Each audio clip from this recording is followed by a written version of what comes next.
26th January is that day of the year which for more than 70 years has symbolized the might, power, and formal legitimacy of the Indian state. Now, I know that many of us aren't big fans of the recurring pattern of misrule under the behemoth that is the Republic, especially against the majority population, but at least there was a semblance of belief that the Indian state would have some bare minimum of consideration for those who voted its rulers into power. But this belief is turning out to be more myth than reality, and that too under the very authority of the people who we have been told are the bravehearts sent by Providence to deliver us from the deep-rooted anti-Hindu machinery. Alas, that was not to be. We saw images of militant Khalistani fanatics, violent farmers, radical leftists, and other such assorted extremists making a complete mockery of the rule of law yesterday. Policemen were beaten up, barricades were thrown apart by tractors, and the very Red Fort, symbolizing the seat of power in Delhi for centuries, was assaulted and besieged, and Sikh religious flags were flown from its ramparts. And still the government didn't wake up. Its functionaries and influencers kept pushing the blame solely on the violent mobs which desecrated the Red Fort, but nary a word was said about their own party's responsibility to stop them. The same old diet of conspiracy theories and exposés is being peddled still, even as the very heart of Delhi has been assaulted. We are told to wait and watch for some pending masterstroke which the government has in mind, just like we've been told to watch for months on end.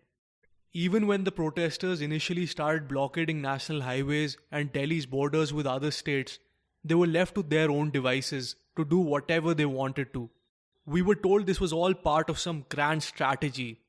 Then they started assaulting cops, blatantly violating COVID norms, harassing common people and journalists, and we were still told to wait for the next move from our so-called modern-day Chanakya.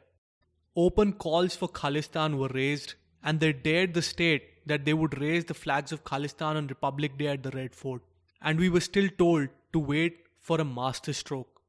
Now that the Indian state and the Hindu majority has been humiliated in the worst possible way, some are still dreaming of wild conspiracy theories and grand strategies. These are the people who are watching the wood for their own funeral pyre being collected and then wondering who is the poor chap who is going to be thrown into the flames.